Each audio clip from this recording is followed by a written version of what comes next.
How are you guys doing? It is Thursday, October 8th, 2020, out here in this quarantine.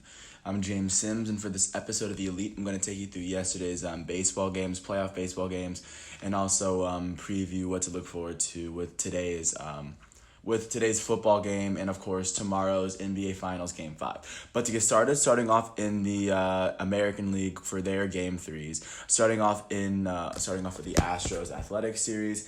In Game 3 of this series, the Oakland Athletics would take Game 3 to not get swept by the Houston Astros and to stay alive. For the Houston Astros, it would be Urquidy as he would get the start.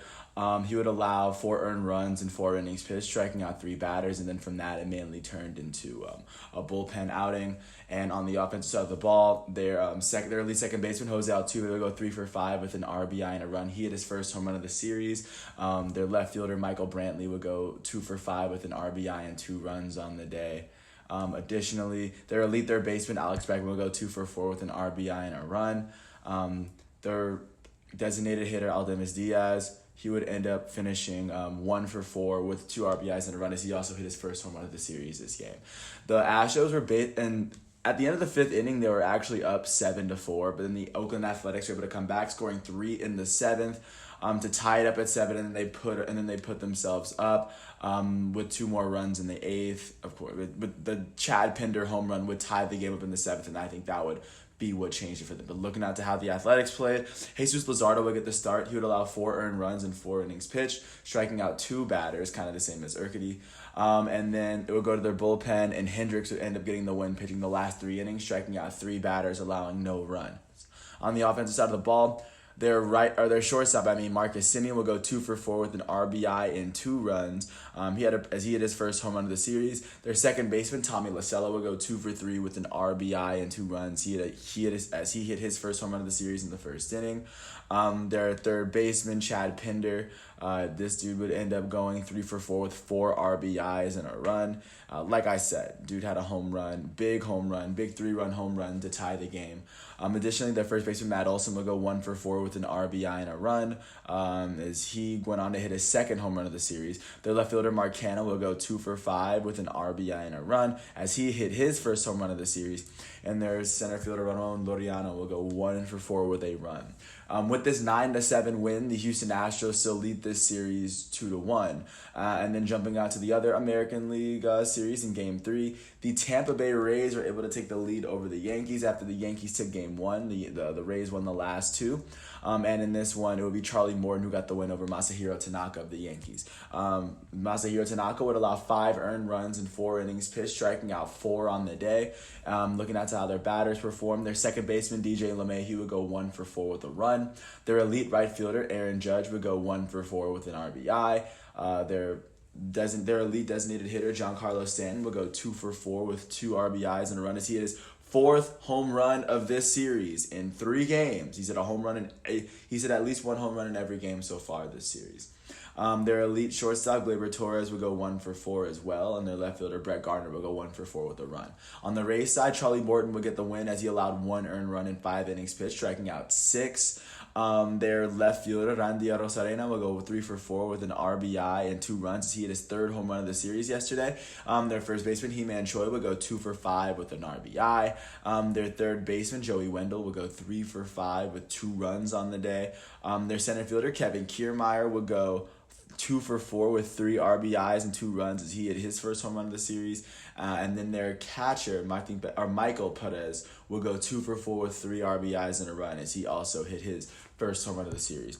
With this Game 3 win, the Tampa Bay Rays now lead this series 2-1 as they look forward to their Game 4 today, both American League or so.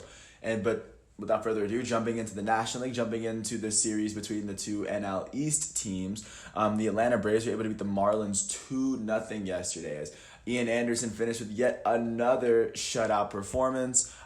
He's a rookie, by the way, and he's an ace in the making, but I digress. Jumping into how Miami performed, just looking at how both teams performed, like I said, the Braves were able to hold Miami scoreless in Miami. Even though the Braves scored 2 runs, they were only held to 4 hits on the day. For the Miami Marlins, Pablo Lopez would get the start. He'd allow 2 earned runs in 5 innings pitched. He'd allow the only 2 runs of the day for the Marlins. He would also strike out 7 batters in those 5 innings.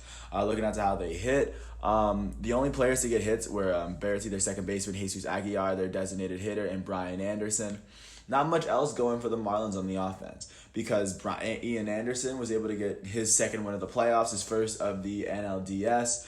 He would allow no earned runs in 5.2 innings pitched, striking out 8 batters on the day. On the offense side of the ball, the Atlanta Braves elite center fielder Ronald Acuna Jr. would go 0 for 4 as he struck out 4 times. Their elite first baseman Freddie Freeman would go 0 for 4 as well.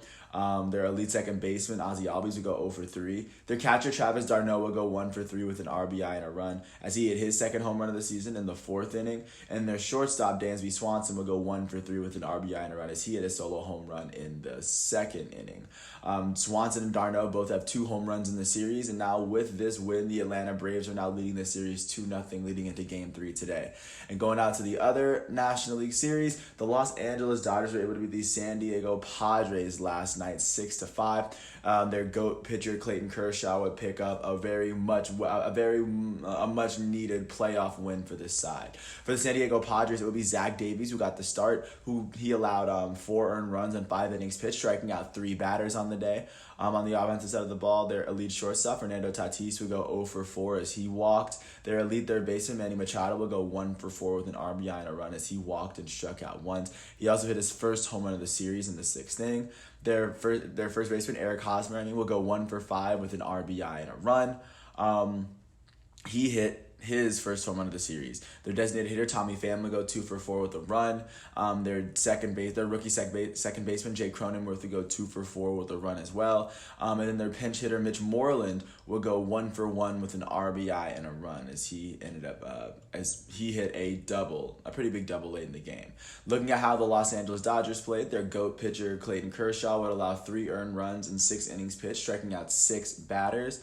And then he gave up his 3 runs. He pitched the full 6 innings. And looking at how they did offensively, their elite right fielder Mookie Betts would go 2 for 4 with a run.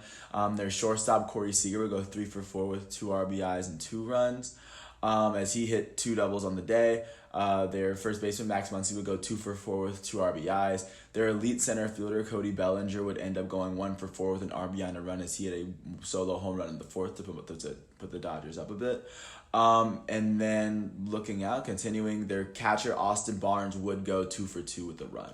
And looking at how this game went out, the Dodgers were kind of leading 4-1 for a good chunk of the game. The Padres brought it to within 2. The Dodgers extended their lead to back out to 3, but then the Padres were only able to score 2 runs in the final inning as Joe Kelly would get the save for the Los Angeles Dodgers on the final out as Kenley Jansen gave up 2 earned runs in less than an inning. But with that said, the Los Angeles Dodgers now lead this series 2-0. And as we transition into what games look forward to today in these divisional rounds, where these are all divisional matchups, which I think is still pretty wild. Starting at 2:08, you'll get Game 3 of the NLDS between the NL East division matchup between the Atlanta Braves and the Miami Marlins on FS1. Kyle Wright's gonna make the start for Atlanta as Sixto Sanchez is gonna make the start for Miami. At 3:35 on TBS, you have the Game 4 of the American League West divisional series between the Oakland A's and the Houston Astros on TBS. Frankie Montas is the announced pitcher for the Athletics. So the Astros haven't announced their pitcher yet. I guess we'll find out when it gets there. At 7:10 on TBS, it'll be the American League East divisional series as the Tampa Bay Rays, led by Ryan Thompson, are going to take on the New York Yankees, led by Jordan Montgomery at 7:10. And then at 9:08, it'll be the last matchup of the night. It'll be Game 3 of the National League West divisional series as the Los Angeles Dodgers take on the San Diego Padres. The Dodgers haven't announced their starter, but the Padres have announced that Adrian Morejon will be their starter for today. So that's playoff baseball. Taking you into soccer, I think with soccer, I haven't really mentioned soccer that much as of recently because a lot of it is international play. And just coming off yesterday was mostly international friendlies, but today there'll be FIFA World Cup matchups. Not many, but I mean, Argentina's going to play Ecuador and Uruguay is going to play Chile. Both good matchups. I know a lot of people are really going to try to watch.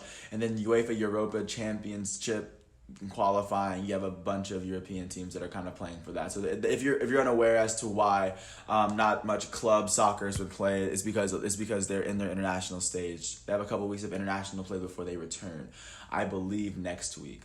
With that said, jumping to the NBA, for the finals, the Heat and the Lakers, Game 5 of that series is going to take place tomorrow night at 9 o'clock on ABC.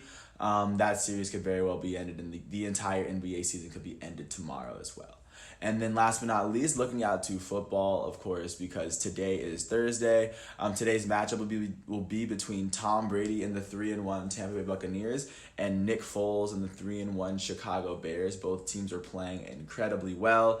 And that game is going to be on Fox and NFL. Probably the best Thursday night football game to date so far. But once again, with that said, it is Thursday, October 8th, 2020, out here in this quarantine. I'm James Sims, and I'm out here. I hope you got a chance to hear what was going on, of course, with everything going on yesterday with playoff baseball, and I hope you enjoy everything that's going on today with playoff baseball and football, and of course, basketball tomorrow. With that said, thank you once again for listening to all 11 minutes of my piece, and peace out.